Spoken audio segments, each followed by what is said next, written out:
ಅಮೆರಿಕಾದ ಪುತಿನ್ನರ ಪ್ರೈವೇಟ್ ಆಸ್ಪತ್ರೆಯಲ್ಲಿ ಅವರಿಗೆ ಚಿಕಿತ್ಸೆ ನಡೀತಾ ಇದೆ ಅಂತೇಳಿ ಸುದ್ದಿ ಉಳಿತಾವೆ. ಎಷ್ಟು ಸತ್ತು ಎಷ್ಟು ಸುಳ್ಳು ಗೊತ್ತಿಲ್ಲ. ಕುವೈತ್ ಒಂದು ಮ್ಯಾಗ್ಜಿನ್ ಈ ರೀತಿಯಾಗಿ ಹೇಳ್ತಾ ಇದೆ. ಅದೇ ಕಾಲಕ್ಕೆ ಇಸ್ರೇಲದ ನೆತನ್ಯಾಹು ಯುದ್ಧದಲ್ಲಿ ಸತ್ತಿದ್ದಾರೆ ಅನ್ನೋದು ಸುದ್ದಿ ಉಳಿದಾವೆ.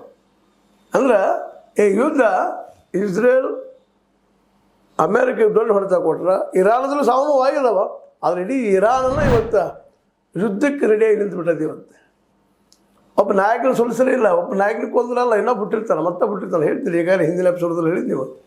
ರಕ್ತ ಬೀಜಾಸುರರು ಇರಾನಿಯನ್ ಚೆನ್ನಾಗಿದ್ದಾರೆ. ಇವತ್ತು ರಕ್ತ ಬೀಜಾಸುರ ಒಂದು ರಕ್ತ ಹನಿಕೆ ಬಿದ್ದ ತಕ್ಷಣ ಮತ್ತೊಂದು ಬೀಜಾಸುರ ಎದ್ದಲ್ಲ. ಹೀಗಾಗಿ ಅಮೆರಿಕೆಗೆ ಏನು ಮಾಡಬೇಕು ಅನ್ನೋದು ತೋರಿಸ್ತಾ ಇಲ್ಲ, ಯಾವ ನಾಯಕನ ಹೊಡಿಬೇಕು ಅಂತ ತೋರಿಸ್ತಾ ಇಲ್ಲ. ಇವತ್ತು ಮುಸ್ತಫಾ ಖಮೇನಿ ಮೇಲೆ ಸಾವಿರಾರು ಲಕ್ಷ ಕೋಟಿಗಳನ್ನು ಅವ್ರು ಹೊಡೆದ್ರೆ ನಾವು ಕೊಡ್ತೀವಿ ಅಂತ ಹೇಳ್ತಾ ಇದ್ದಾರೆ. ರೂಪಾಯಿಗಳನ್ನಾಗಿರೋ ಡಾಲರ್ಗಳಾಗಿರ್ಬೋದು ನಾವು ಕೊಡ್ತೀವಿ ಅಂತ. ಅದು ಇಲ್ಲಿ ಇರುವಂಥ ಮಜಬೂತಾದ ವಿಷಯ ಏನಪ್ಪ ಅಂದ್ರೆ, ಮಜಾ ಆದ ವಿಷಯ ಏನಪ್ಪ ಅಂದ್ರೆ, ಈ ಮುಸ್ತಫಾ ಖಮೇನಿ ಅವ್ರನ್ನ ಕೊಂದರೂ ಸಹಿತ ಯುದ್ಧ ನಿಲ್ಲುವುದಿಲ್ಲ. ಅದರಿಂದ ಅನೇಕ ನಾಯಕರಲ್ಲಿದ್ದಾರೆ.